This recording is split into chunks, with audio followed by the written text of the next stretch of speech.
Friends, if you've ever wondered what it might be like to see a team of badass heroes gathered together from multiple dimensions and time periods, including characters from literature and television, and watch them do battle with the forces of evil in an epic quest to save all realities everywhere, well, you're screwed because The War for the Tower is a podcast and not a TV show.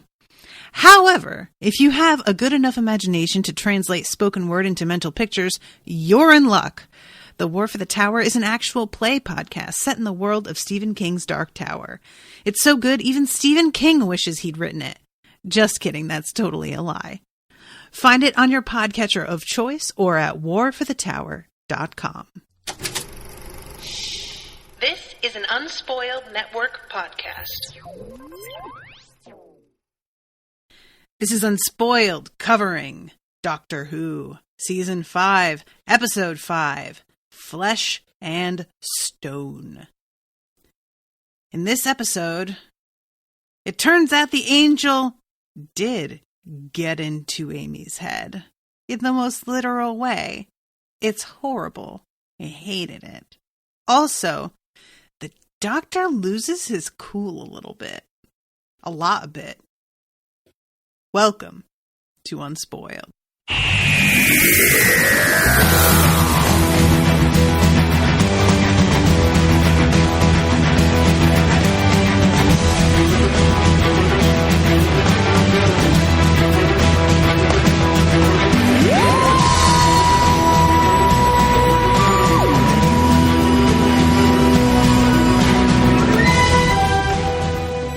Welcome to the show, everybody. I am Natasha. And I'm Jamie. So, I feel like I want to start with a question about the end of this episode because I felt like I missed something. And I watched this episode twice. And I still didn't really get it. And it's not about the twist about it, oh, it's all about you, or whatever. It's about the doctor saying, I think you forgot where you're standing. You have lost track of the gravity of the situation. And then he does something and they all fly away. All of the angels get like pulled away due to like a gravitational shift. Kind of. Can you explain what that was? Because I honestly, this episode opens with all of them being pulled onto the ship that still has its gravity functionality working, right? Because he shoots the gravity balloon? What was it called? Gravity globe. Globe, right. Which I thought was giving them gravity on the place that they were, like the planet that they were on, because the planet itself didn't have adequate gravity. But now I'm realizing that I misunderstood what the gravity globe even does. Is this worth asking? No. Okay. Because I mean, I don't have an answer. It does seem weird. Like, it's called a gravity globe. They're on a planet. The planet has gravity. They were walking outside. It's not like they were floating away. Yeah.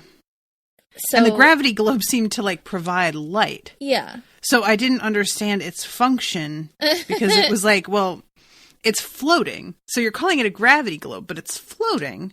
I don't understand. So yeah, I thought it was doing like this other thing, but then it appears I was wrong also about that.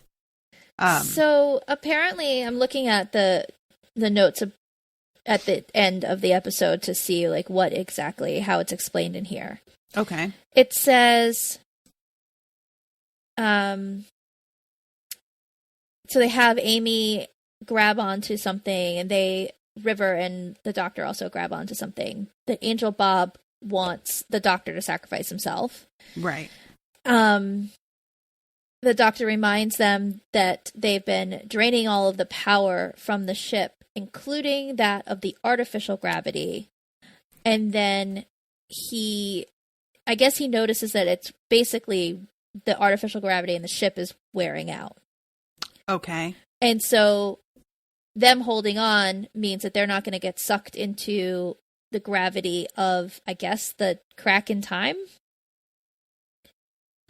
Oh. the crack had gravity. Yeah. Okay, I did not get that. And like I said, I don't get to watch these twice usually. But I was able to because I didn't have any. Last week was Valentine's Day, and I took the morning off from doing commissions. So I had some free time, so I watched this episode a little early, and then I rewatched it this afternoon, thinking that it would like make sense the second time around, and it really still didn't. So I was like, I feel like they didn't. I feel better that you sound unsure, because the way it was treated in that moment with River being like, oh, you genius, like she got it too, it made me feel like I was definitely supposed to get it. So I feel a little bit better now that I didn't, and maybe that is not super obvious. Yeah, it's one of those Doctor Who things where I'm just like, okay. Yeah. Like, all right. I don't know why the ship needs to have artificial gravity, because it seems like the planet has gravity, but this crack, basically the forest is in the ship too. Right. The crack is inside the ship. So I think that the crack has some sort of gravitational pull of its own, but because the ship has its own gravity, this artificial gravity, they're not all getting sucked into it. Okay, I see what you're saying. So he basically, did he turn the gravity off? No, he could tell that the angels were depleting the energy from the ship, like all of the, what does it say? Draining all of the power from the ship. So when they drain that power, that's draining the artificial gravity too. Gotcha. Okay. So once they continue doing that while he's talking, he's having everybody, having Amy and River hold on to something because he knows what's going to happen. Right. And once the gravity wears out, then this says the planet's gravity field takes over in its place. But they're not really outside, so I think that whoever wrote this on this website wasn't really interpreting it quite the same, because they forget that forest is inside the ship. Okay. Huh. Okay. All right. I got it. I think I got it.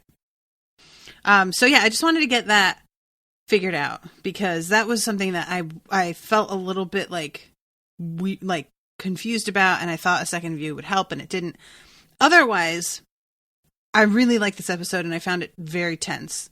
And it had that same, almost kind of nightmare quality that the first one had. Where there is just this, he winds up leaving poor Amy alone. Yeah.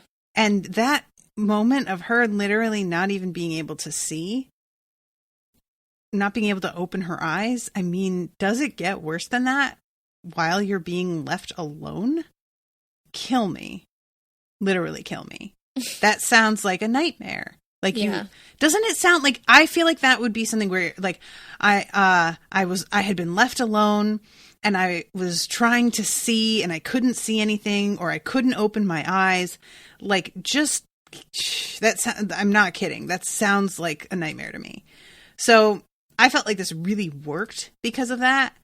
And also, I love that the Doctor kind of flips his shit, because he really does not know what to do.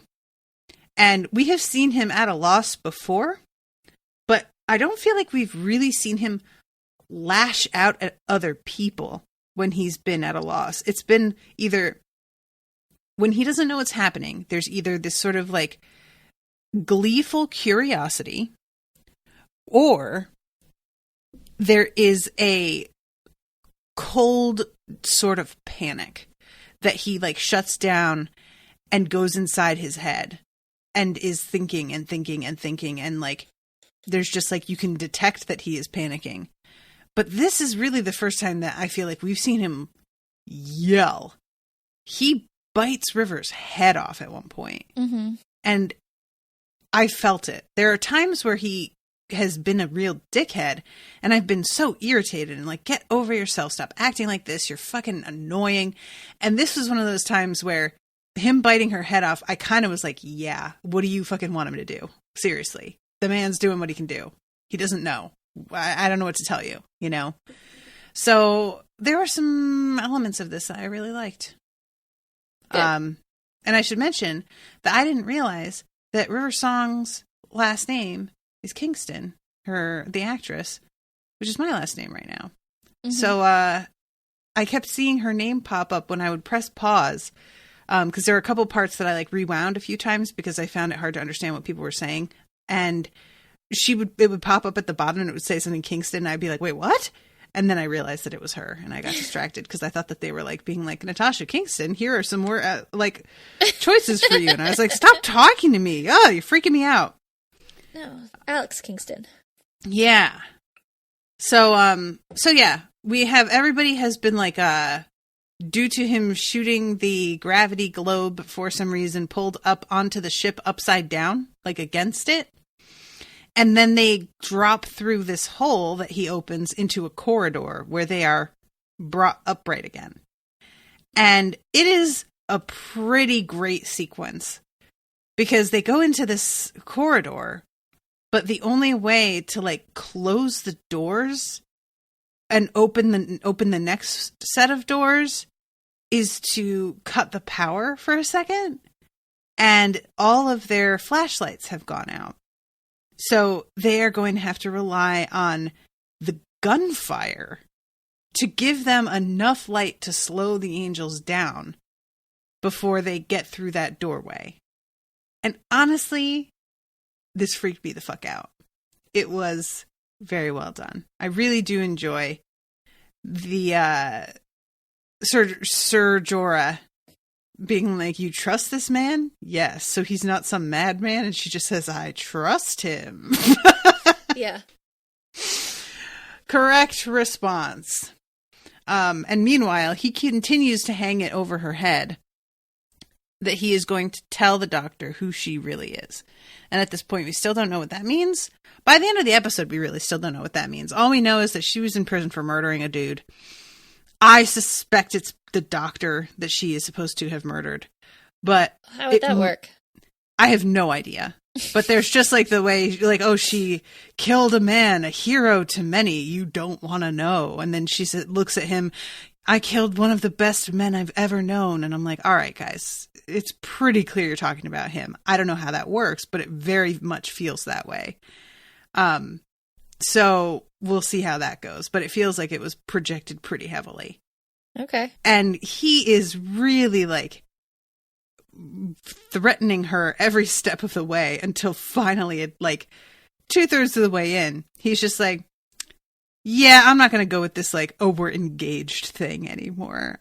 I don't like it. It makes me very uncomfortable. She's broken out of prison and she's trying to get a pardon. And I was like, oh shit, all right. He just decided to stop playing this little game anymore. Well, she hasn't broken out of prison. She was allowed out of prison to Right. do this, hoping to get a pardon in the end. Right. Yeah. So this sequence with them going into the tunnel, opening the next doorway, and it just being like the flashing lights that manages to give them enough light to see them by to keep them from moving. I hate/love this. I'm a big fan of playing with light in horror in general. I feel like that can be one of the most effective things. It doesn't have to be like, for example, Midsummer. Have you seen Midsummer? No, not yet. Okay, listen, everybody. Midsummer fucked me right up. And it fucked me up so bad. It fucked me up, y'all, for like a week. I was having trouble walking from the bedroom to the bathroom in the dark by myself because of that movie. Wow. It was a kind of afraid that I haven't been since like middle school, high school. And that movie is drenched in sunlight. I mean, they are out in fields in full sun most of the time. And yet I was terrified at like being in my house in the dark because of the way that movie uses light. it didn't matter that everything was in full sun and beautiful and sort of idyllic. It didn't matter. And then the other movie that it definitely didn't fuck me up, but I understood, like, I thought that the idea behind it was, like, genius, was Pitch Black, which will just be a classic favorite of mine forever. And it's a similar thing where you just need light, and they will back away from the light, and light is all you don't have because there is an eclipse happening, and good luck with that. So we'll just, like, literally light bottles of alcohol on fire and hope that fucking lasts. And you can just see things, like, crawling right around the edges of the light, trying to get at you. And so this played right into that for me. And there is something about the angels and the flashing and the way that we see their positions just slightly change as the light, like, it's almost a little bit like they're breakdancing. A tiny bit. But real badly. It's like they're old people breakdancing because they can't, like, get down on the ground or, like, bend their legs too well. So it's just their arms doing everything. There was this t-shirt that Threadless had, I believe, that was basically zombies, but in, like, breakdance positions. That's pretty good. Yeah, that feels right to me. I'm trying to get, like, a good still, but the flashes are so quick that it's really hard to do. Oh my god. I think I got a pretty good one. Oh, here we go. I will say that later when Amy's by herself and they begin to move and we actually get to see them move because we haven't. No, we haven't. Have we? Like, no. Ooh, dislike. Them moving is somehow worse than what I thought it was going to be. I don't know what I expected it to look like, but it was just really, like, I think the fact that I think I expected just their heads to move and then the camera to pull away as they turn their heads, but we get a little bit more than that. And that, I think, was what did it. I was just like, no, this was not part of the deal. I don't like this. Oh my god, these guys, they're so good. What little weirdos. The angels are a madman's dream. I want to know where he came up with the whole concept of them. And you have said, like, that when we were talking about the way that the Time Lords talk about the angels, that maybe they used to be Time Lords. Well, I came up with that theory based on that finale, the season 4 finale, where there's that one Time Lord, that woman, who is standing behind Timothy Dalton, and she's got her face covered with her hands the same way that the angels do. Right. And it made me wonder, is this where the angels came from? And actually, somebody commented, I don't remember who, and it was probably in the Whovians group, that they liked that theory. They'd never thought of that before. I think somebody commented about it on Twitter to me as well. They didn't really have anything to support it or anything. I don't think. But I should probably go look for that again and see because I feel like maybe they did mention something that was, like, kind of not in support of it, but, like, another piece of evidence that could maybe be true. I mean, it makes a certain amount of sense since Time Lords basically are Time Lords. Like, they can time travel and they are, like, the keepers of time in so many ways. I'm kind of talking out my ass because I don't know a lot about Time Lord history, but based on what I've seen. And then what the angels do is literally steal time from people in order to survive. Like, if Stephen Moffat wasn't thinking in those terms when he made them, then I'm just a fucking genius and should be given credit. I'm fine with that. Okay. I'll take that option. Great. I am making a compilation right now as we speak of all of the moments in which the angels move in this sequence so that we can then, over the top of it, I can put text that just says wave your arms in the air. Because that's kind of what's happening here. Wave your hands in the air. But yeah, I thought this was really, really well done. This is the kind of thing that I like can't help but wonder if maybe Moffat came up with this before he even knew what he wanted to do to get them in this situation. Does that make sense? Yes. Like he's just like, yeah, we'll have flashing lights. I don't know what happened. We'll have maybe it's like photos or, something. Reverse engineering. Exactly. But I can totally understand that if that was how this went, because it's like too good an idea to really pass up. And it's done so quickly, you guys. I'm out here trying to get a moment of it. And there's like, I have had to go through this several times with an instantaneous pause and like do it every second in order to get every image of them. What a sequence to edit. This must have been really fun to do. I'm sure it was like partially a nightmare, but also kind of great. I feel real bad for all these poor soldiers, though. I will say that. Because these dudes do not know what is happening. There is no way they can possibly be prepared. And it's weird because the angels are killing now instead.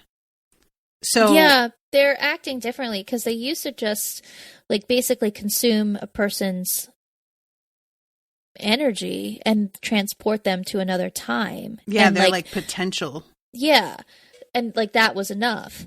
But now they're like breaking people's necks. Mm-hmm. And I don't quite understand why. And it's not explained why they're behaving this way instead of doing what they usually do. Yeah.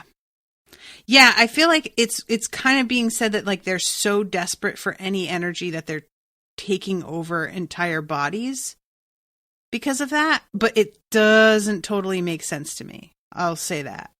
And that's fine. I'm honestly not really that fussed about it. But I do think it adds a different level of threat to have him actually be at risk of death versus at risk of being sent back in time. Because as much as being sent into another time is like a fucking nightmare, don't get me wrong.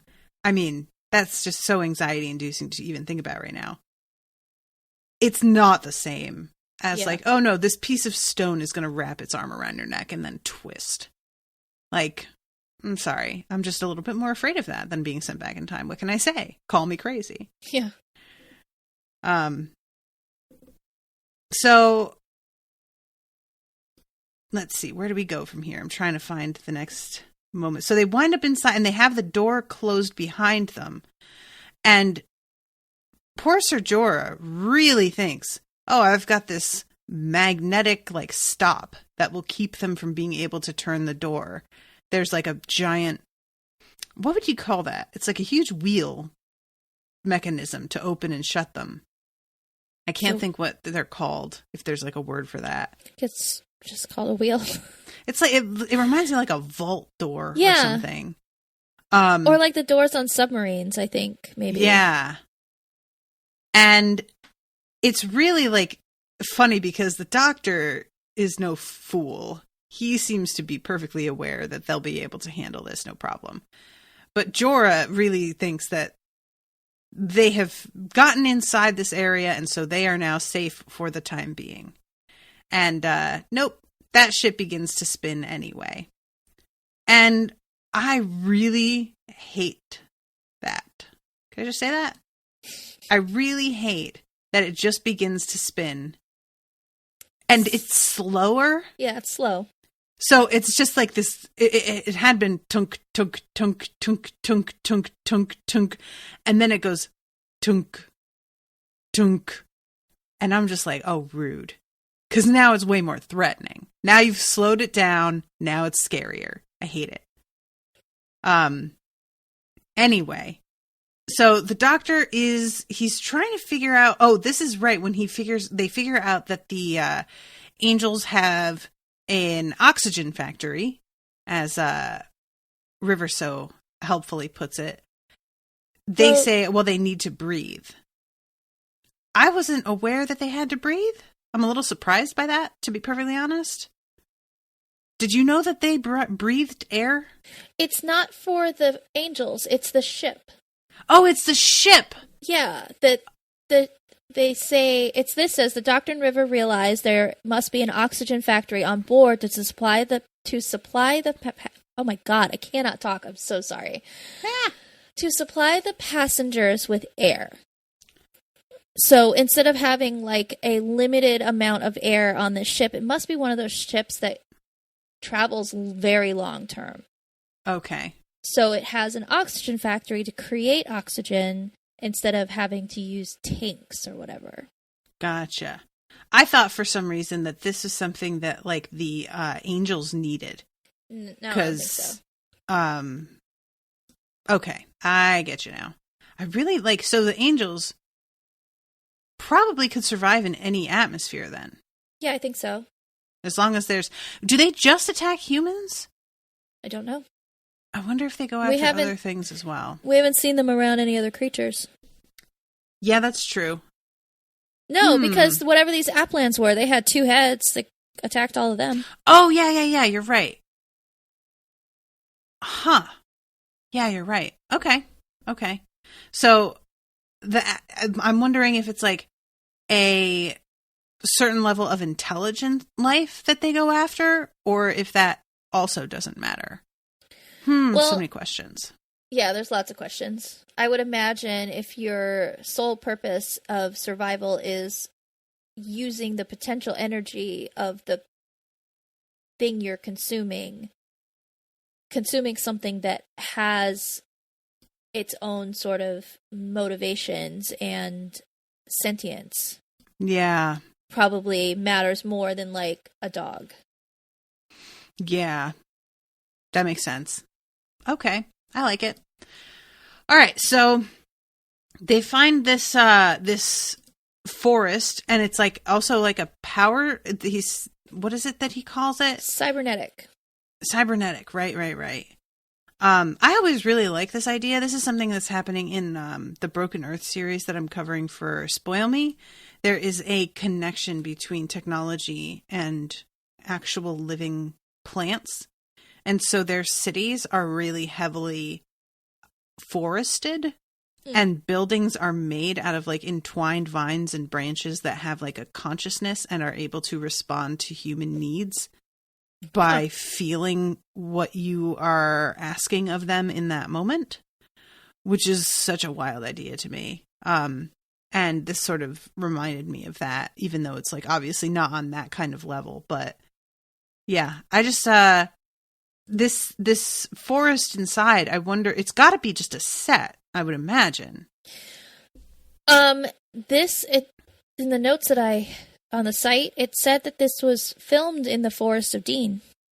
Oh, cool. Wow. Well, Forest of Dean is way wilder looking than I thought. I'm here for it, though. Okay.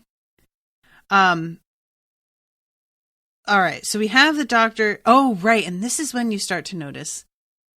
It actually started last scene that Amy is counting. Yeah, I wanted to see if you noticed.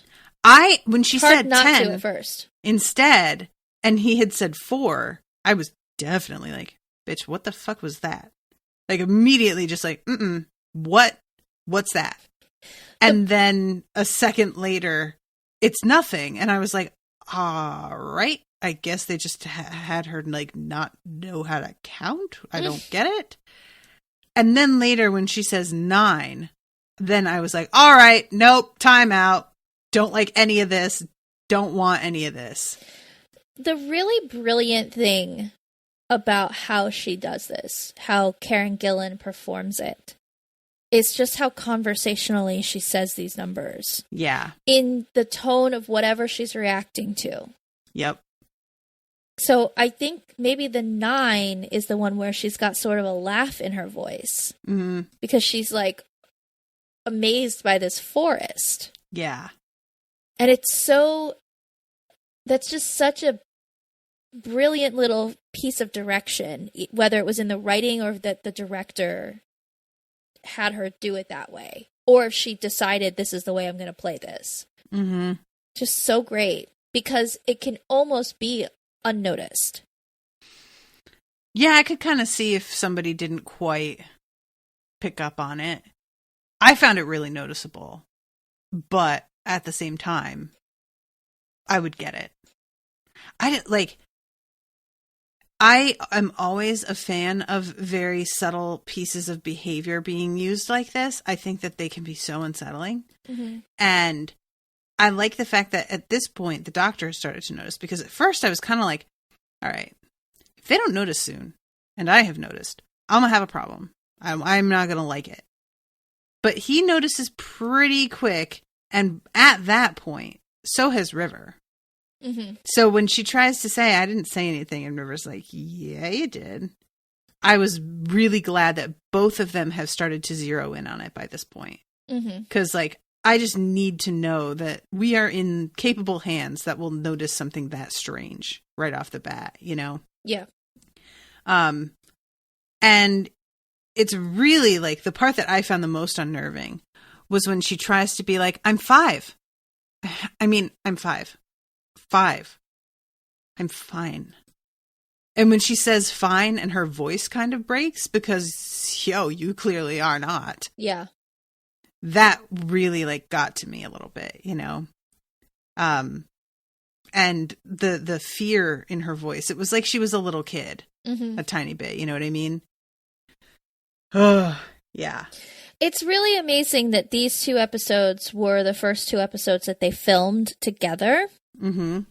And yet they've got their characters locked down really well. Yeah, that's true.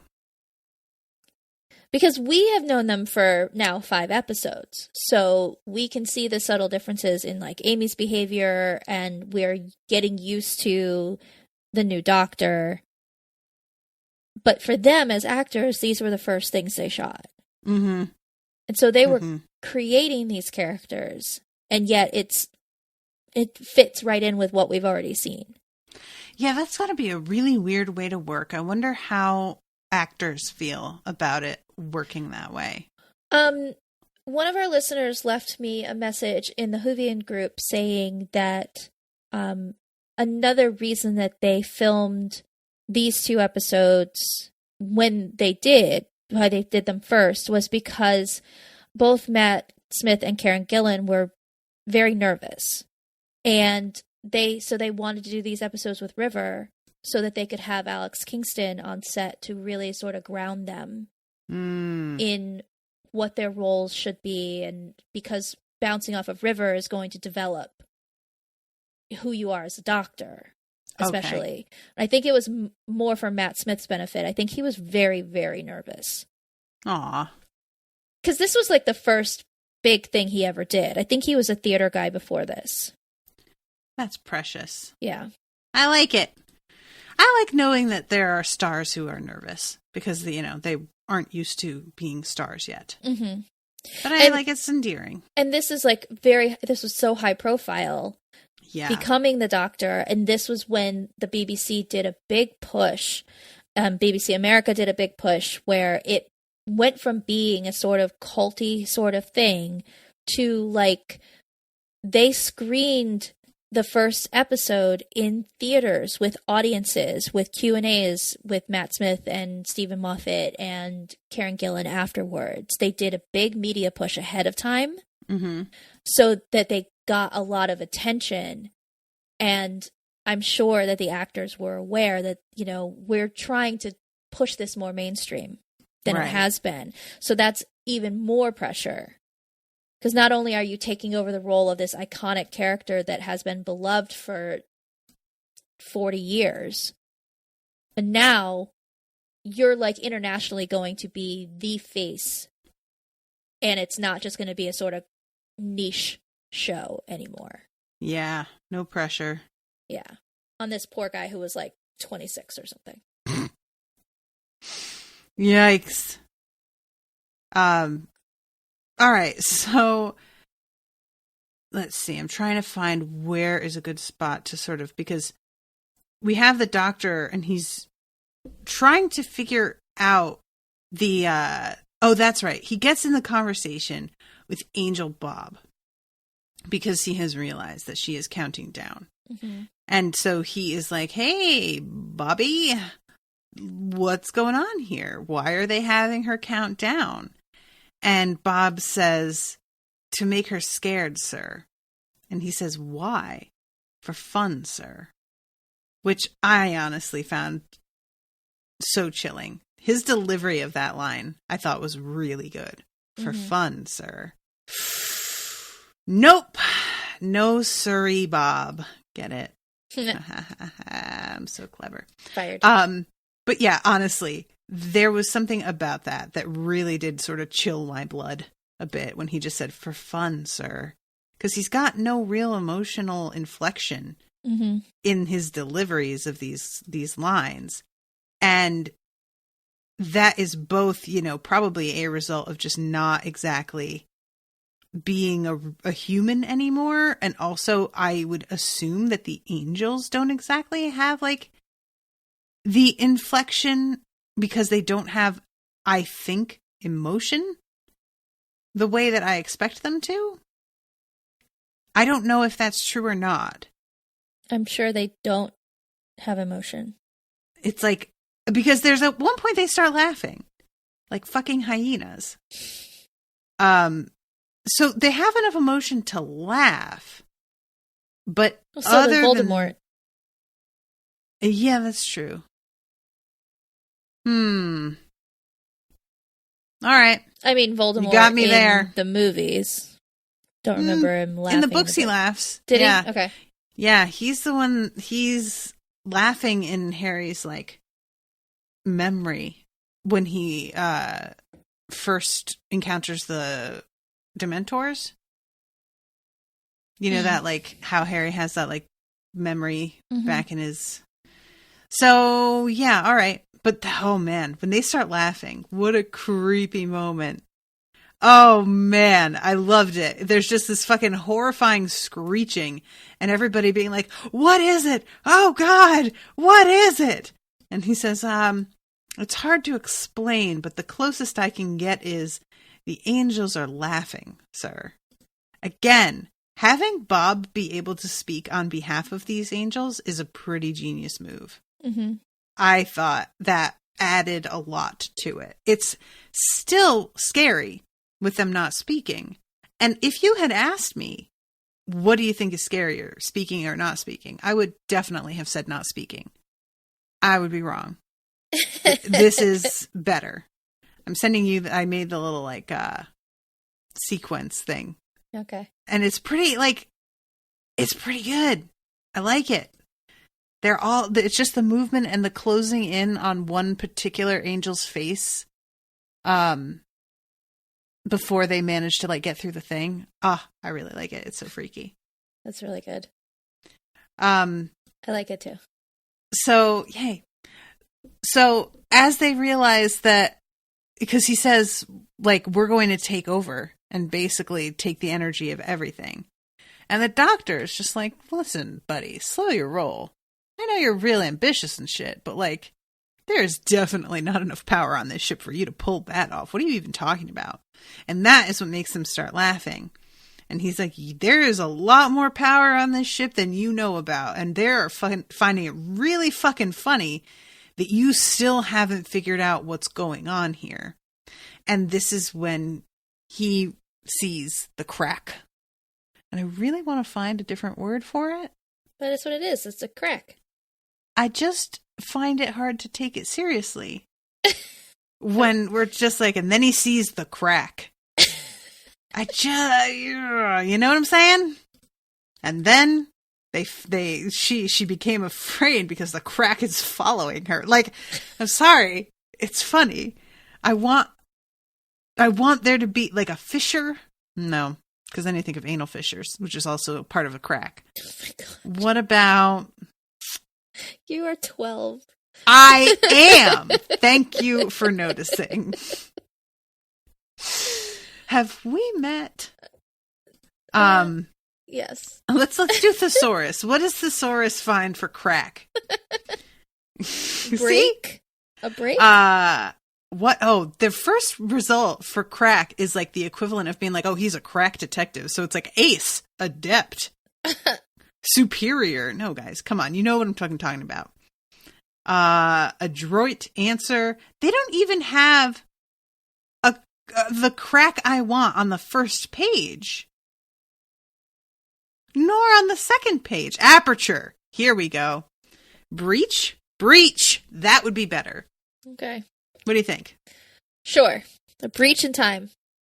They've got breach, break, chasm, chink. Oh, that's a slur. We don't want to use that one. Cleft. That's not good either.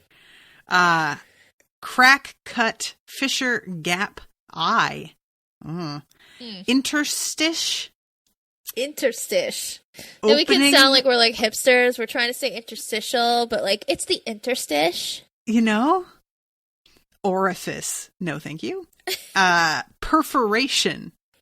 Rupture. Rift. Rift could also work. Rift works, right? They probably shied away from calling it a rift originally, I would imagine, because on Torchwood, the Torchwood facility is built over a rift in Cardiff. So that was like something that was already established in the Doctor Who universe. This rift, this energy rift. I'm sure that's why they didn't go with that simple phrase. All right, that makes sense. Rupture, that's got a bit of a body feel to it. It's like your organ, you know. Well, but that kind of fits. It seems to be some kind of rupture in space and time. Okay. Yeah, so anyway, I had a hard time. You know what I always think of when I think of the word crack? It's not even ass, even though you would think. Have you seen Third Rock from the Sun? Yes. Dick Solomon asks Mary on a date, and he doesn't expect her to say yes, and she does, and he gets really excited, and he's trying to be flirty, and he says to her, make sure to wear something that shows the crack in your breasts before he walks out of the room.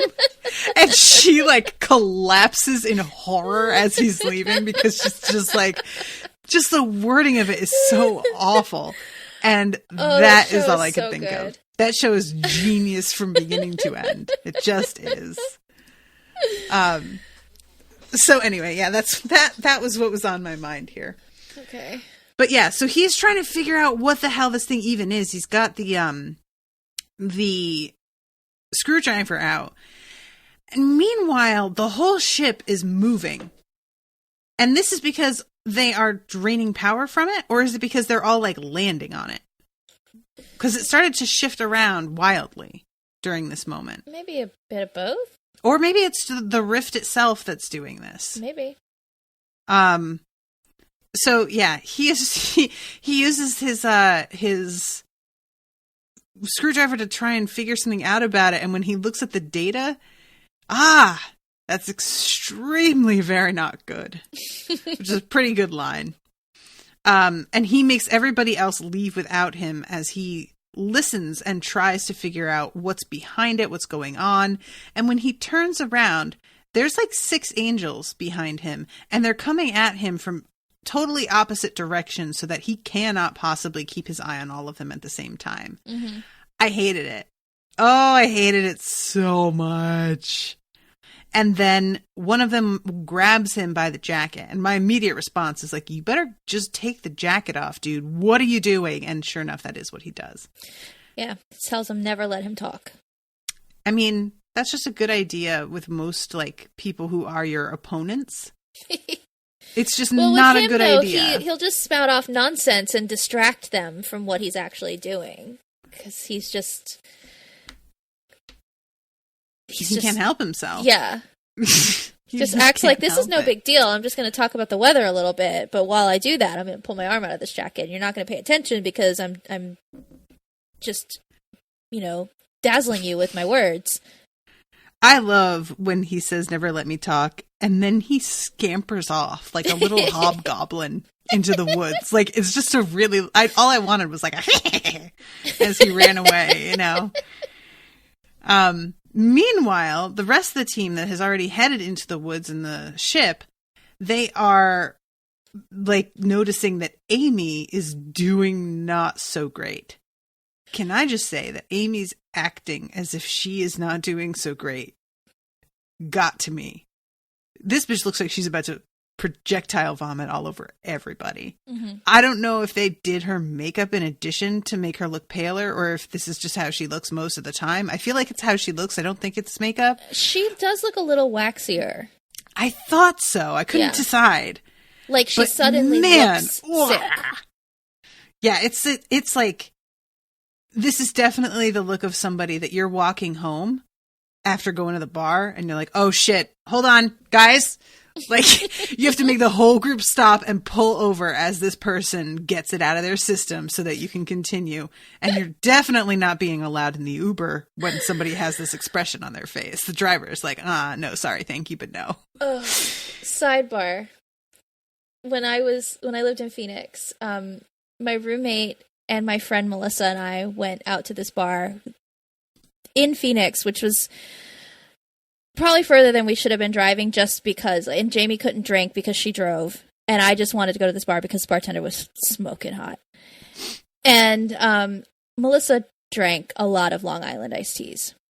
Oh, those things will knock you flat. Jesus. So we're driving home, and Melissa was in the back seat, and Jamie was driving, and I was in the front seat, and I just heard Melissa cough, just, and then Jamie suddenly is like, your friend just yacked in my back seat. Oh, no. And Melissa didn't even realize it had happened. She had the window open, so she coughed facing the window, and I guess that cough released some vomit that flew back in the car all over the back window, and Jamie never let her forget it. I mean, it's been decades, and if Jamie ever sees Melissa, she'll be like, oh yeah, girl who yacked in my car. Cool. You know what? I think that's fair. I think you vomit in somebody's car, and that is the price that in response they get to make fun of you forever. They never get to live it down. And the funniest part of it was that there was no indication that she had thrown up. It was just like, I can still hear it. It was so small. Like, it was nothing. Oh, God. Stop talking about it. I can't handle it. Gross. God. You're making my mouth water with that, like, disgusting. Moving on. Okay. That bartender was hot, though. What? That bartender was hot. Well, I'm glad you have your priorities straight, Jamie. So yeah, River runs up to her and is like, what's wrong? What's going on? And helps her to, like, sort of lay down. And I love too that I was looking at her face and I could feel it, that she was like wanting to say something and trying not to say it. River? No, Amy. Oh, Amy. And then she finally says 4. But you can tell it was not what she wanted to say. Like, she's reached a point where she does not have control over it anymore, and that is freaking her out. And it's not like she had control before, really, but it was outside of her perception. Mm-hmm. She was saying it without even noticing she was saying it. And now it's at a point where it's like she knows what's happening. And the way that the camera follows her as she, like, sinks to the ground and then lays on her side, I thought that was really effective because it made you as the viewer feel really disoriented as well. Mm-hmm. You know what I mean? I thought that worked out. I liked it. So they gather around her and they're trying to figure out what the fuck is going on. Sir Jorah is, like, trying to urge them to keep going. And River is like, first of all, this girl is not doing well. Second of all, the doctor is over there and we're not just going to leave him. And then she does this whole thing about how if he dies, I won't forgive myself. And if what does she say? If any of you die, I won't forgive him. No, she says, if he's dead, I won't forgive myself. But if he's alive, I won't forgive him. And then she's like, he's standing right behind me, isn't he? Yeah. So if he is alive, I won't forgive him. What does she mean by that? I think it's just one of those things where she's just being dramatic. Yeah. And then he's standing there laughing at her, being so dramatic for no reason. Yeah. You know what? That's pretty good. I'm fine with that. So they're like, what did you find? And he's like, I found a crack in the wall and told him it was the end of the universe. And she says, well, what was it? And he says, the end of the universe. Yeah. What did I just say? I thought I was pretty clear about it. And then he zeroes in on what's going on with Amy and is like, hey, buddy, what's happening? And he can't figure it out. Finally, she says, whatever holds an image of an angel becomes itself an angel. But it's not until she just says it, and I can't tell, is that her saying it, or is it the angel saying it? She's remembering that she was told that. Okay. And she's got the image of the angel in her head, and that's making it become an angel, which doesn't entirely make sense, except that the doctor had said don't look directly in their eyes, and she did. Because even, like, Sally Sparrow looked at the angels and didn't become an angel. Did she look in their eyes? I don't know. That's where they have their loophole of like, but this didn't happen last time. Yeah. I can accept the eyes being specifically a thing. Well, and usually when you see them, their eyes are covered. Oh, that's true. Yeah. Why would they do that, though, if they could take over somebody's body? Because when you look at them, they can't move, so they hide their faces. Them not looking at you doesn't keep you from looking at them. It's true. I don't know. Let's ask Stephen Moffat. Yeah. I have a lot of questions I could ask Stephen Moffat. I think you have some things to answer for, sir. Okay, so yeah, this moment where he like figures out what's going on. Oh, also I like the fact that like River's going, you're fine, everything's fine, nothing, you're fine. And the doctor says, everything, you're dying. And she says, doctor? And he says, yes, you're right. If we lie to her, she'll get all better. Yeah, I side with the doctor on this one. Also, when she's going, doctor, and he says, what? And she says, I'm scared. And he's like, of course you're scared. You're dying. Shut up.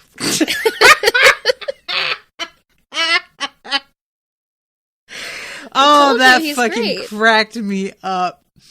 That killed me. Like, is he being a total dick right now? Yeah, but also, like, I totally get it.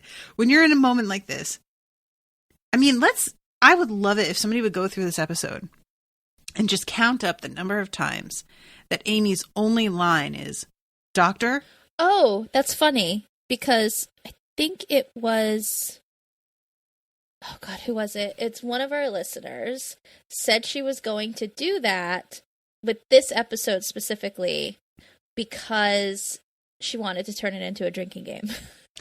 I really noticed it. There was another thing that I noticed the same phenomenon when I was a kid, and that was Indiana Jones and the Lost Ark.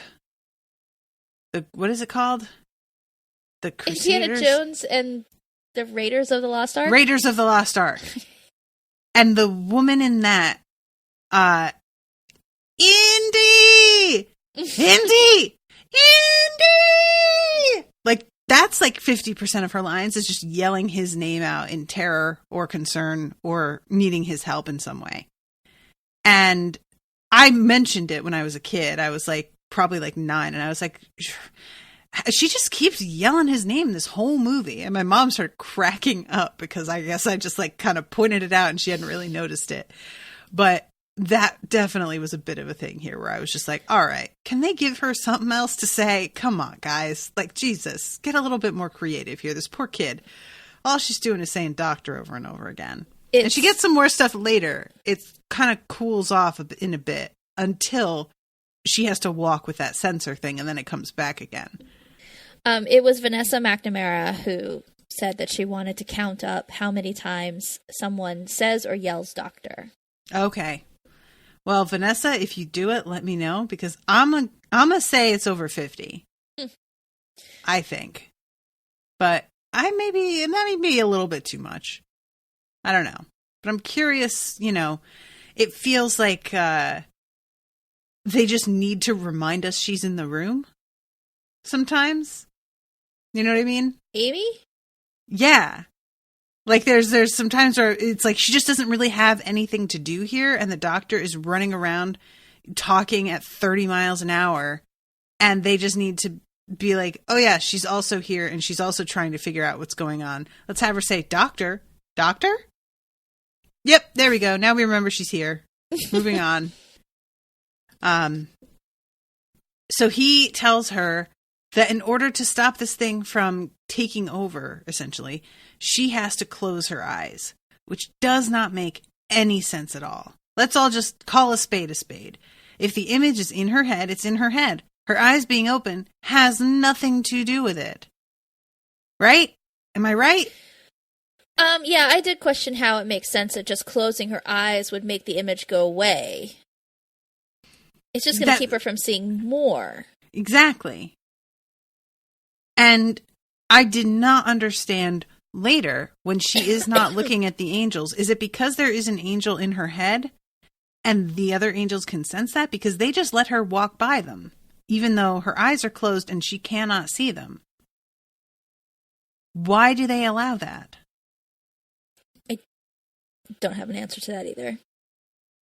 I found that baffling. We've spent this entire episode, 2 episodes now in a row, talking about how you have to look at them. And she is in a center of like a group of 6 or so, eyes closed, and is able to pass with no problem until she falls down and begins to panic. And that draws their attention. I don't understand that.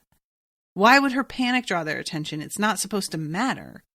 They go after people who don't even know what they are, so they aren't panicking at all. Right. So why is that the thing here? For drama. Ma'am. All right, fine. For plot reasons. Yeah, if anybody's got an excuse for that, and that's what I'm going to call it, let me know, because that's the whole thing. You have to look at them. Well, yes. And if she opens her eyes again, she's down to 3 seconds. Wait, what? If she can't open her eyes, that's why she has to keep her eyes closed. Right. But yeah, I don't know why her having her eyes closed means that they don't notice her. Because, you're not supposed to... The episode before was called Blink. Mm-hmm. You literally can't even close your eyes long enough to blink without them coming at you. Right. This just doesn't work. This, for me, was the biggest, it was not explained. I paid attention. I rewound it, trying to see if there was a reason explained. If there was, it was, much earlier, because I missed it. And it just undermined a lot for me. Because I was just that's literally all we know, is that you can't not look at them. That's the whole point. How is this allowed? And how isn't she asking that question herself? The doctor doesn't give her an explanation. Oops, excuse me, sorry. Okay, so what this says is... Terrified, she slowly makes her way across the forest, soon surrounded by the army of weeping angels fleeing from the crack. What did we say we're going to call it? The rift? Can we call it a rift? Sure. In their own terror, they do not realize her eyes are closed and their defense mechanisms kick in. They figure it out, though, when Amy trips over a root on the ground. They slowly remove the statue guys and move in to kill her. Wait. That's their what we're talking defense about, right? mechanisms kick... Read that last again. In their own terror, because they are fleeing from the rift, So in their own terror, they do not realize that her eyes are closed. So their defense mechanisms have kicked in for them to be statues. Okay. No. Nope. Sorry. I'm going to have to call a red card on that one. That's nonsense. Come on. They're in their terror. Get out of here. Still better nonsense than some of the crap that Russell T. Davies came up with. That's fair. It's just if it weren't nonsense that is like undermining the actual main event. I'm on your side. Rough. You're right. The whole point of them was that you could not blink. If you were looking at them and you looked away, they would kill you. So now you can have Amy running around with her eyes closed, and they're so distracted, they think she's looking at them. Okay. I guess. Like, if they are running away in terror, they move really fast. Yeah. They should have passed right the fuck by her without even noticing her. There's no reason for them to have stopped around her in the first place. Right. They should be long gone by now. This is probably another one of those situations like you were talking about earlier, where Stephen Moffat had an image in his mind. Actually, I don't even know if he wrote this episode, but the writer had an image in their mind about Amy having to crawl around these things with her eyes closed. Mm-hmm. Or walk around these things with her eyes closed. And how that image would look like.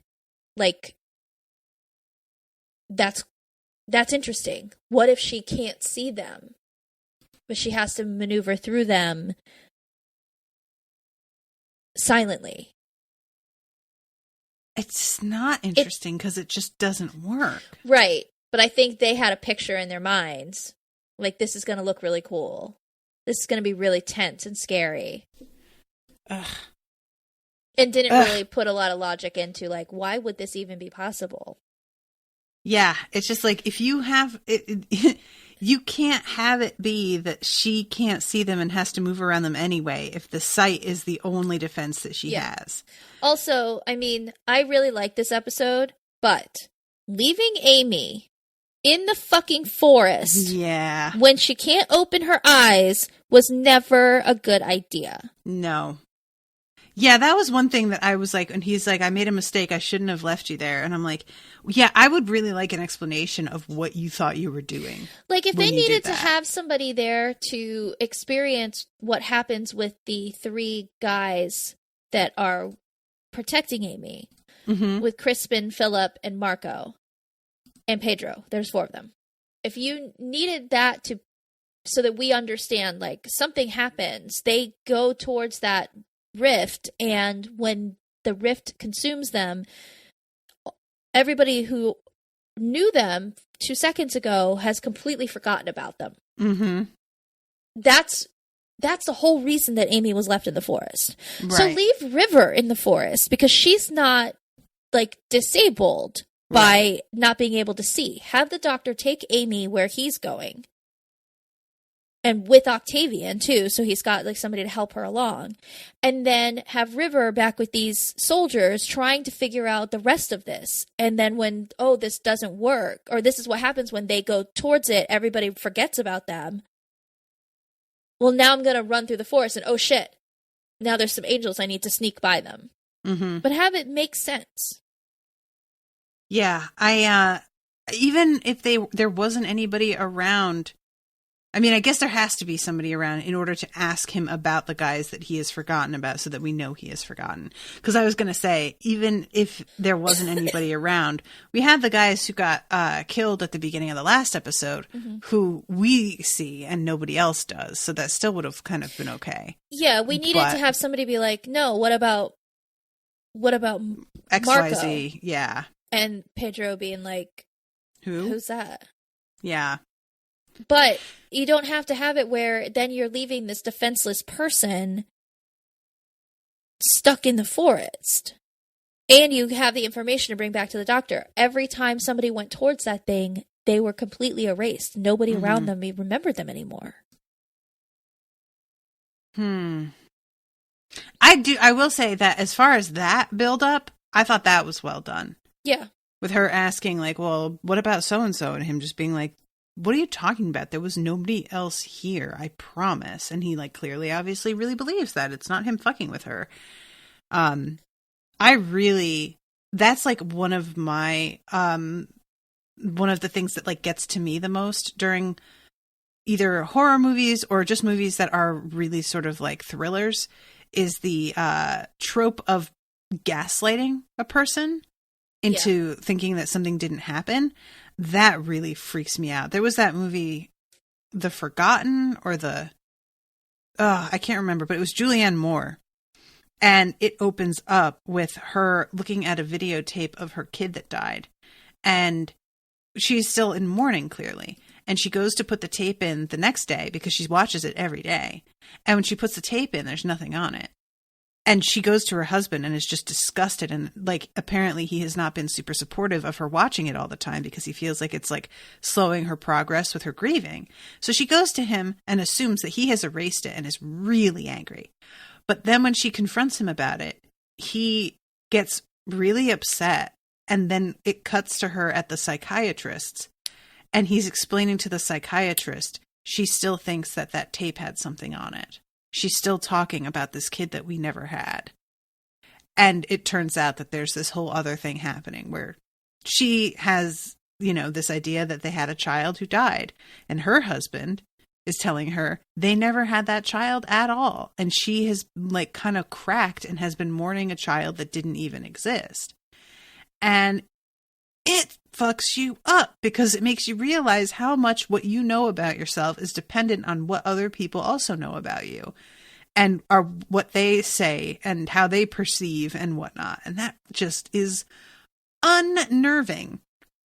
So this moment where this guy is the only other person there who can say whether these guys were here or not. It's really at this point just her word against his.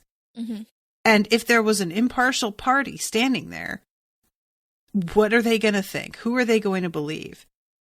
You know, it's really dependent on who seems the most sane. Are they going to believe the soldier who you would think would really know the names of companions that were on a mission like this? And, you know, he's claiming that he has never even heard of these guys? Or are they going to believe the woman who has an angel in her brain who is claiming she heard him talk to these dudes and she has met them and whatnot? Like, you're not going to believe her, but we know that she's the one in her right mind. And this dude doesn't believe her so much that he goes and puts himself squarely in the crosshairs because he goes to approach this light, which is the rift, right? Yeah. Now, there's a moment where she insists that she has to open her eyes to look at it. Yep. And she looks, and we see like just this light coming out of the woods, but she says it's the same shape. I didn't see any shape at all. I just saw a light coming out of the woods. Was that just me? Well, it's really bright, but when the doctor sees it earlier, we can see that it's got the shape. Yeah, when he sees it on the ship. Yeah, it's still on the ship. It's just getting bigger. Right. I keep forgetting that. But it's just like in this moment when she opens her eyes and looks at it, I was just like, I don't know what you're talking about when you say it's the same shape. It just looks like a bright light. There's no shape to it that I can tell. Now, there's a part before that where the doctor and River and Sir Jorah are walking to wherever. And this is when, you know, when Sir Jorah says, like, no, she was locked in prison and now she's not. Mm-hmm. But the doctor also says he's trying to figure out why this crack is following him. Because I'm looking at the word and it's crack and I'm like, well, now it's just whatever. Why it's there at all, but also points out things like, well, there was a duck pond in Ledworth that never has ducks in it, and Amy didn't know why. There's the fact that she doesn't remember the Dalek invasion, and that there was a Cyber King in Victorian London, and no one talks about it. Yeah, I forgot about the Cyber King thing. God, that's so funny. Yeah, I forgot about that. The duck pond. That feels like a Welcome to Night Vale thing. Have you heard their bit on the dog park? No, I never actually listened to that. I wasn't like I get what the appeal is, but it was sort of just irritating to me when I listened, so I never really got into it. But there was one bit that I really liked, which was that there's a new dog park open downtown and such. Do not take dogs to the dog park. Nobody is allowed inside the dog park. And it's done in this really like threatening way. And that's what that reminded me of, the duck pond with no ducks in it. And really, I don't know why the duck pond sticks out to him. Because first of all, it wasn't very big. Mm-hmm. And his question was, why is it called a duck pond? There's no ducks in it. But there's not always ducks in a duck pond. No, there's not. Not at all. Yeah, I agree. It's fine. There's a lot of things like that on this show where stuff that I would think would get attention is not the thing that they focus on.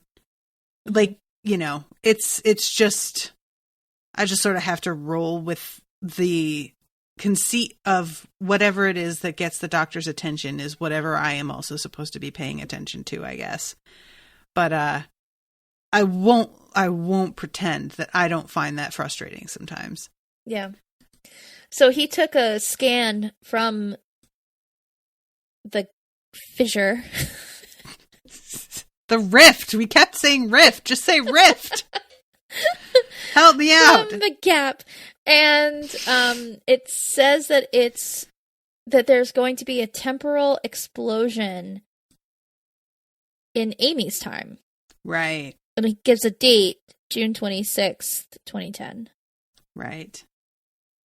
Was there something like, was this released before that? And was there a big deal on that day in like you know how in Back to the Future 3, or is it 2? 2. And he goes forward in time and to 2015. Yeah, and he reached like November something 2015, and then like in our time November something 2015 there was all these like events that they did and promos and stuff. Was there something like that for this? No, I believe that was the date of the season finale. Oh, that's cool. That's something. All right, I like that. That works. Cool. Yeah, I just want to feel like, you know, like marketing. They didn't arbitrarily pick a day. Well, it's not even arbitrarily. It's just like, I want to know that like people are being thoughtful enough about it that when they come up with a date, they're like, yeah, we should do something, you know, because it's not like they don't have so much at their disposal to do something with. So if they pick a day, it would be cool if they would just like make it go the extra mile and make it something specific and kind of make it an immersive thing for everybody who's watching as well. I don't know. I just think that's a nice idea. Okay. So we have the moment with Sir Jorah getting gripped up by an angel because the doctor is fucking all distracted. Oh my God. If I were Sir Jorah, I would be so pissed off. He's over here talking to the Cyber King. A giant Cyberman walks all over Victorian London and nobody even remembers. We have to move it. The angels could be here any second. And the doctor says, never mind the angels. There's worse here than angels. And all of a sudden the lights blink and there's an angel with its arm wrapped around Sir Jorah. And the doctor turns around and Sir Jorah looks at him and says, I beg to differ, sir. Yeah, I'd be mad. Oh my God. Are you kidding me? He would never have heard the end of it. I would haunt his ass like a motherfucker. I would be peevesing all over him. Peevesing. Because literally, he had just said, well, there could be coming. Oh, man, forget it. The doctor is lucky nobody else was around to see that. The only person who sees and knows is now a dead man. And honestly, that is a boon for the doctor. Because otherwise, you're not living that down. And low-key, the doctor should not forgive himself for that. Because this dude was trying to get your attention about a very real threat. And you literally shook him off. He moves his shoulder because the guy puts his hand on his shoulder. And he's like, no, I don't want to talk about that right now. Oh, hate it. Hate it.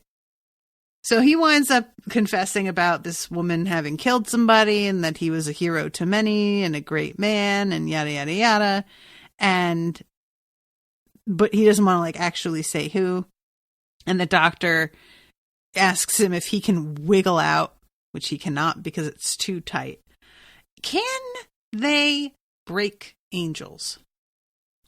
Like if the doctor had a hammer, could he have bashed this thing's arm off? I don't know. I mean, it probably would have hurt him, but not as bad as like getting his neck snapped, I assume. When they're not in defense mode, they're not stone, I don't think. Don't talk about defense mode. We're not acknowledging defense mode. That's not a real thing. We're not doing it. All right? But they're only stone when you're looking at them. Right. So, yeah. Then I guess, yes. Because while the doctor is looking at the angel, it is not... Then it is stone. So, yeah. I guess if he had a big enough hammer, he probably could have broken it. I would have loved to see that. Can we get that as a solution at some point? Where somebody gets like gripped up by an angel and in response they just have a fucking like drill or something, chop its head off. Will that kill it? Their faces were caving in and they were still moving around. They can apparently sort of regenerate. Like when by the beginning of this episode, Sir Jorah is looking down at them and is telling the doctor like they look an awful lot more like angels now than they did. So I don't have an answer for you. I wonder if that would even do anything. I mean, breaking its arm off would at least let him get away. So that's fine. That's still something. But in terms of like disabling an angel completely, I wonder. Well, I'm guessing if their head was off, it probably would disable it. I think. Because but if the their ones heads that we can like saw, melt. But their heads were still attached. Like they weren't decapitated. True. I guess I'm just wondering like how much punishment they can take. You know what I mean? Well, maybe we'll see. So yeah, he finally is like, you have to leave me. And the doctor's like, I am not going to. And he's like, no, you are. And I am just taking faith in the fact that my bravery, my courage did not desert me at the end. And the doctor leaves. And then we have Amy sitting alone in the woods because all of the men have gone towards the rift and have disappeared. Then we have him leading her with this device through the crowd of angels. And then him flipping out on River because he's given her instructions. And River is telling him this will never work. And he just turns around and there's a couple of moments where he kind of screams. Because she says, this will never work. And he says, what else have you got, River? Tell me. And she sort of backs off at that point. And then when later she's asking him what exactly the rift is. And he says something about how it's going to continue to eat. And that something else is going to, like some other big time event, I think, will shut it up for a minute. And she says, like, what exactly? And he says, like me exactly. Or for example.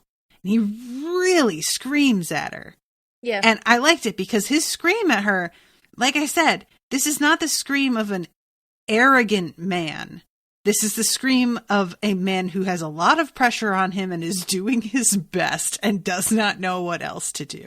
Yeah. And it's a very distinct vibe that keeps me from hating him and instead really going like, nope, yeah, I get it.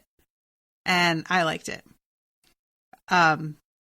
River seems startled by it. I wonder if the doctor doesn't yell at her usually. She doesn't seem used to him kind of snapping like this. You'd think that she would have seen this, though. I would have thought. I just don't know how you ever hang around him for any given amount of time and don't eventually wind up like getting snapped at by him because he just does that. Yeah. You know? It's almost he just doesn't like... shout as much in this incarnation, not in the same way. Yeah, it's a very, very different feel to me. Yeah. So I think you hit the nail on the head, though, with the arrogance. Because it's not like this version of the Doctor isn't arrogant. no. Yeah, he still is. He for is. Sure. But the difference between, say, the way David Tennant would show that side of the Doctor and the way Matt Smith does it, it's very different. Like, we've talked a lot about how David Tennant did a lot of shouting. And I went into this new season on, having rewatched all of season 5 and knowing that I enjoyed it so much more than I remembered, thinking he doesn't do that shouting thing. And that's the main difference. And I'm realizing that's not true.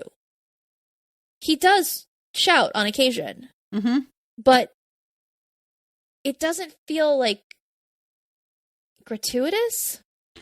Yeah. When he shouted before, it felt like he was trying to shout down the people around him. Yeah. Like he was trying to talk over them and was not interested in what they had to say or was belittling them. Yeah. And this feels like he is just experiencing an intense emotion and doesn't know what to do with it, which is how most of us shout a lot of the time. And in this episode for sure, but even in the other episodes where he has shouted, it hasn't been like, I'm shouting because I'm the smartest person in the room and you are supposed to be listening to me. Yeah. It's like he raises his voice to get it is still the same concept to get attention. Hey, listen to me and what I have to say, but they're just the vibe of it, the way the shouting is performed is just not the same kind of arrogance, I guess, that David Tennant brought to the role. Agreed. The same kind of dismissal of everybody else's ideas. Yeah. Dismissal. That's certainly a good word for it, I think. All right. So there comes a point where the angels zero in on Amy because she has fallen down. She has lost hold of the little sensor thing. And the angels around her begin to figure out that she is not looking at them, and they slowly begin to turn. And honestly, as much as this doesn't make any sense, them moving is the freakiest shit. I would love to know exactly how these costume designers did the makeup and whatnot, because these look like real people with masks on. And that their skin has just been done up to look like marble. Mm-hmm. It is really freaky how well they've done at making it look like marble, because then when they begin to move like people, you really are like, what the fuck? They have managed to put even a sheen over them. There's no pores to be seen, It's just really something. This is well done.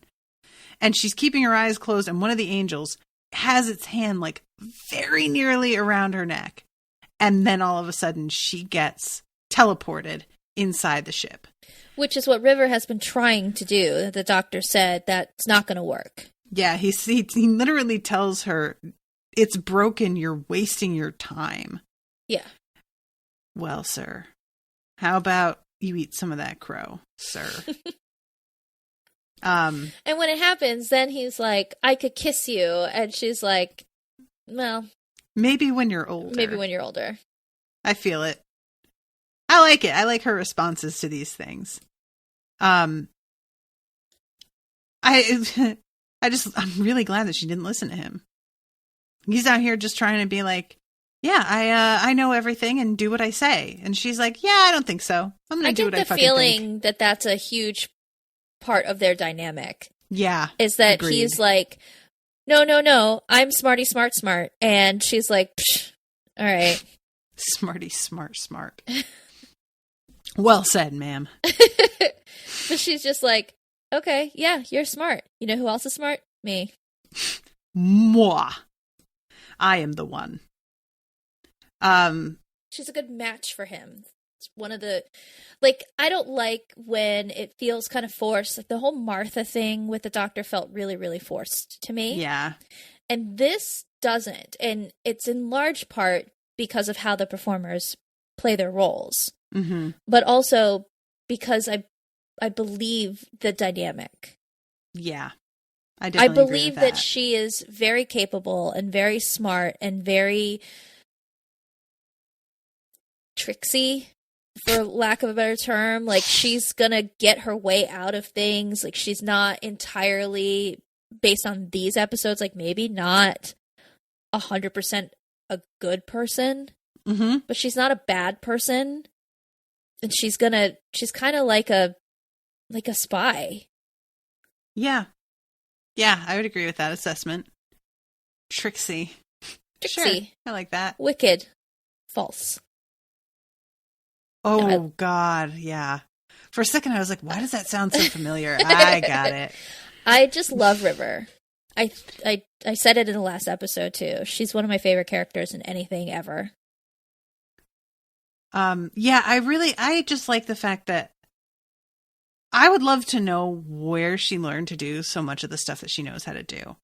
Because the doctor obviously has taught her some things. Mm-hmm.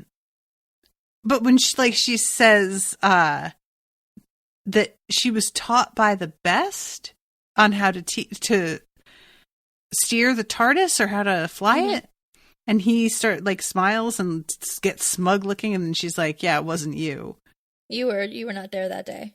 I want to know who the fuck it was then. Do we find out this stuff ever? Like, I would just really like, can we just have this not be Doctor Who and be River Song instead? I'm here for it. I did always really, really want a River Song spinoff. I mean, it's shocking to me that they did not do that. It just feels so ripe for that. Yeah. You know? I mean, if they managed to... Apparently, there was a K9 show on Disney. That's about a fucking robot dog. You can do a robot dog show, but you can't do a River Song show. I understand it's different when you got in a real actor, and maybe Alex Kingston didn't want it. Maybe she's like, nah, that's a lot of work. That's true. That's true. I like, picking up my paycheck and playing this fun role every once in a while. I don't really want to do a whole series where I'm the star and have all this responsibility. We don't know, but it would have been great. That's true. I didn't really think about the fact that maybe she wouldn't want that. What do I care what she wants? Am I right? So, okay. She gets teleported onto the plane. We have that gravity thing that he does, which we kind of talked about already. Yeah. And they manage to get away, and we jump to a beach, I assume in Cardiff. No, it's not. It's not? Where is it? I'd have to pull up the website, but it's the same beach that they filmed on in the last episode, and also it's the same beach that they use for Bad Wolf Bay. It's just somewhere on the coast in England. Okay. And yeah, this is when Amy is trying to understand why she can remember things, even though everybody else who got near this rift thing and whatnot, they don't remember anything. And he also explains to her before that getting near that, it doesn't just kill you, it makes it so that you were never alive at all. Which is a really wild idea. He says that as if it's worse than death, which I'm not entirely sure is worse than death. It's worse for everybody else, I guess, in a way. But not But really, they won't because you won't remember remember. you. Yeah. But nevertheless, it's fine. But yeah, he tells her here that she's a time traveler, so things are different for her, which I guess is sort of that's his best guess until later on he realizes that it's all about her. Does that seem right? Because later on when they're in her bedroom and he starts putting things together. Yeah. I think because, he says you're a time traveler now, Amy. Changes the way you see the universe. And I was like, that doesn't sound right. That doesn't sound like enough. Mm-hmm. There would have to be it's not like just being a time traveler doesn't just suddenly exclude you from the effects of something that huge. That wouldn't really make sense. So I'm assuming now it is because for some reason the crack is following her and stalking her. Which, I don't know why, but it's like she's the break. So then we go to the fucking bedroom scene because first we say goodbye to River Song again. Mm-hmm. She's being locked up. She says that she might have done enough to get a pardon this time, but she's not sure. And he confronts her about having killed a man, but she won't tell him who. She gets beamed up, and this is when Amy tells him that she's hiding things as well, that she's trying to run away, and she wants to show him something. So they go back to her room, and he is looking at her wedding dress and is like, well, shit. And it turns out that they have only been gone 5 minutes. He managed to aim the TARDIS properly. I was concerned about that. I'm not going to lie. He just made it sound like it's so easy to go back to right where we were. And I was like, is it? Will it be? But yeah, what happens here is that she basically wants to bang the doctor. And I could not be less here for this. No, he's not here for it either. Thank God. And I quite apart from the fact that she's supposed to be getting married the next day, and she apparently couldn't give fewer fucks about that, which really, what are you doing? I think that she's like, it's sort of cold feet, but also like she just kind of wants to get some stuff out of her system real quick. I guess, but like, then you're not ready to get married. Yeah. Lady, just don't do it. Just don't. It's fine. It's fine. It's funny when he's like, asks her who she's marrying, and she's like, you met him. He's like, oh, the good-looking one or the other one? And the other one. He makes like the little hand motion like a nose. Poor Rory. Rory is not so unattractive. Is the other guy better looking? Okay, maybe. But not to that point. Shit. But you know what? In some ways, it's refreshing to see that done to a dude character. Because so often, especially in television and movies, there'll be the girl that's supposed to be the ugly one of the group. Yeah. And she's perfectly attractive. It's just that she isn't outlandishly beautiful like some of the other girls. Or she is as outlandishly beautiful and they just didn't put lipstick on her. Or she's wearing glasses. Yeah, Yeah. Some overalls and glasses. That was how I felt about that other sister. Is it Eleanor? In Downton Abbey. And she's supposed to be like so homely that everybody feels sorry for her and nobody will look at her. And I was just like, oh, come on. Yeah, her sisters are both stunning. Fine. But she's not so far behind them that nobody would even consider marrying her. Like, come on. God, what was her name? It was not Eleanor. Now it's going to bother me. I'm sorry. I always thought of it as being like an E name, but I might be wrong about that. Anyway. So, she just pretty much assaults him, like a couple times. He keeps making it very clear he is not interested, and she will not hear him. And I was like, girl, you need to calm the fuck down, because if you get decked, I won't be mad about it. Edith, I knew it was an E. And all of a sudden, the doctor, he says something about how this is all about her. And she sort of seems to think that's him agreeing to sleep with her or something. I don't know why she would think that, but it is clearly not what he's saying. He says something to her about, but you're human. And I'm like, don't you lie to us. We all know that you fucked humans before, dude. It's fine. Why would you say that? And yeah, he says, it's all about you. Everything is about you. And she says, hold that thought, and then like jumps on the bed and looks at him. And I was like, girl, what are you doing? He says, I don't know why, I have no idea, but quite possibly the single most important thing in the history of the universe is that I get you sorted out right now. To which she says, that's what I've been trying to tell you. And he grabs her hand and pulls her into the TARDIS. She again sees him grab her hand and thinks that he's like pulling her, like, girl, no, he's not. Jesus, read the room. Read his words. Hear his words that he is saying to you. And then it immediately starts to jump into the next time. And I'm like, no. And turn it off. Yep. Because Amazon hates me. No, I hate the next on thing. It didn't used to be a thing. It started with this season. Because it's on my DVDs too. Oh, it's on the DVDs too. Okay.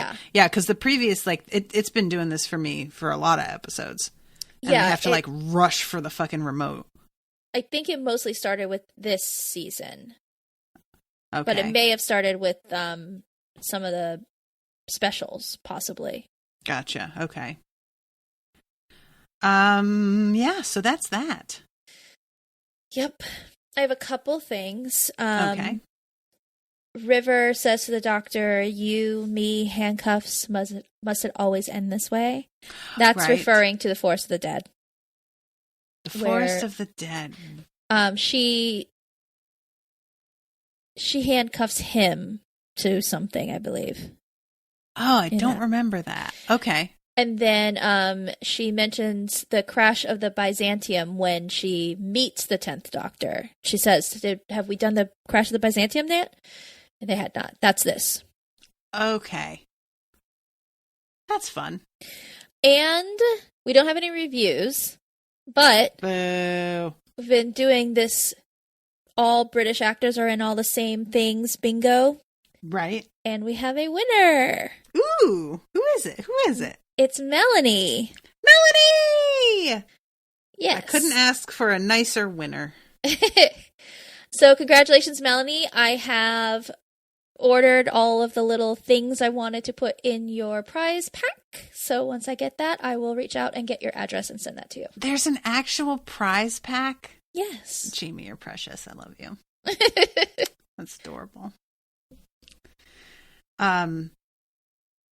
Is there any other trivia this episode? No, there was nothing really. A lot of things just referred to later stuff. I couldn't share it, so.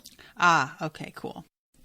Well, I want to remind everybody about the fundraiser to start Song of Ice and Fire. We are at 85%, I think. And so we have progressed a little bit, which is exciting. Also, thank you to everybody who came to the last live recording of Harry Potter. Yeah, that was fun.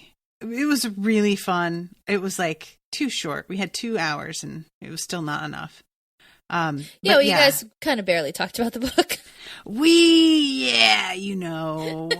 all know what we think, right? You all know why you're here. And I want to say just thanks in general to a lot of patrons because many of you have been upping your pledge in order to get us to the goal. And, really, like, the point of doing this fundraiser was more to get new people because I didn't want it to be all on the heads of patrons to spend more money. Mm-hmm. But I have really been touched at how many people are willing to up their pledges anyway, despite having been, patrons for a time. It's just really sweet to know that they're like, oh, I support you already. But they're not being like, I support you already. Screw you. They're like, oh, I support you already. But I really will support you more. I really want this thing. And there's just something really sweet about that. So thank you guys to those of you who are doing that. If you're not doing that, don't feel bad at all. I don't expect it. But because I didn't expect it, it has been a pleasant surprise to see how many people have been willing to do that. Should I channel Krista and be like, no, feel bad. Up your pledges. Does Krista listen to this show? She doesn't, does she? No, she doesn't.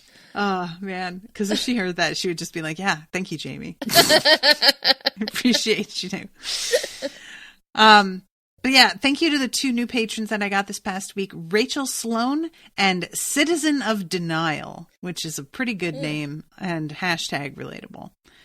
But thank you, too, for becoming new patrons. I appreciate you. And I think you're okay. I'm just kidding. I appreciate you too. Still had some crystal left in there. Gotta really shake that bottle, get that last drop out. And I think that's about it for announcements right now. We're getting into Breaking Dawn. It has been a lot of fun. I am guys, I am like quivering with excitement. Every time I think about it, I get a little like warm inside and I'm just like, so yeah, if you are not already a $5 Nut patron and you want to listen to me and Miles talk about the Twilight books, guys, it's a fun show. You're missing out if you're not listening to it. It's very worth it. But yeah, you can become a patron at patreon.com/unspoiled, and becoming a patron is how you contribute to the fundraiser. A lot of people have been asking me how to do that because they think that it's like a one-time fundraiser that we're just trying to get to a certain amount, period. But we're trying to get to a certain pledge level so that we can have like a consistent income, because this is a project that's going to take at least 4 years, probably. Maybe by the time you finish it, the next book will be out. This has been what I said about every fucking Song of Ice and Fire related to anything I have done. And none of it's been true. I just have to sort of resign myself to that. These books, this is as far as we're getting. It's been kids. 9 fucking years since the last book came out. I just, I know that it's like cliche to complain about this, but like, honestly, I know. There comes a point where it is a little bit ridiculous, dude. Like, come on. I'm not trying to be entitled. I'm not trying to be demanding, but I have had patience for 8 years. I think I get to be impatient during year 9. I think that's fine. I don't feel unreasonable in that. I just started reading the books that show The Expanse are based on. I bought the first 3 for Jason for Christmas. And it turns out these books are written by 2 authors. Now, it is 2 authors, so there's that. But one of them he works for George R. R. Martin. Oh, okay. And so George R. R. Martin was one of the first people to read like their finished manuscript before it got published. Okay. And he was really impressed with their world building and whatever. And I feel like this guy probably learned quite a bit about writing from George R. R. Martin, because whatever we have to say about him aside, the guy's a fucking great writer. Mm-hmm. There are 7 of these books out. They did not come out 20 years ago. They came out in the last 10 years. They're all super fat. They're incredibly detailed. There's work put into these books. And I know there's 2 authors, but I really want to be like, can the one of you that works for George R. R. Martin sort of give him a push?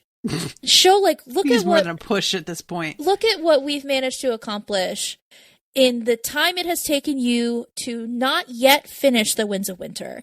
I know, you're famous now, blah, blah, blah. I just want him to finish the books. I'm tired of being patient about it. Now I'm just kind of mad.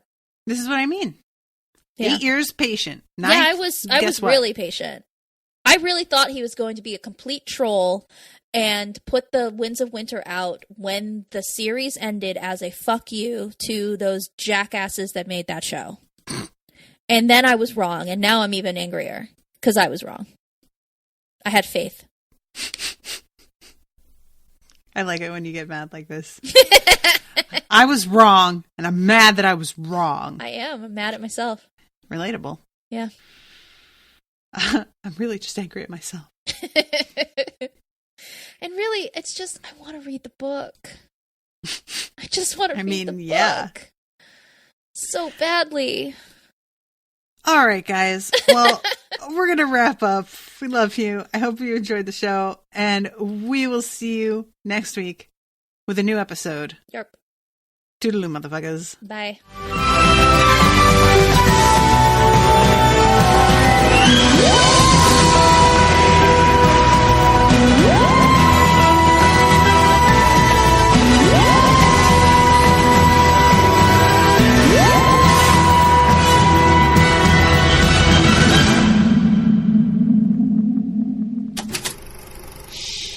That was an Unspoiled Network podcast.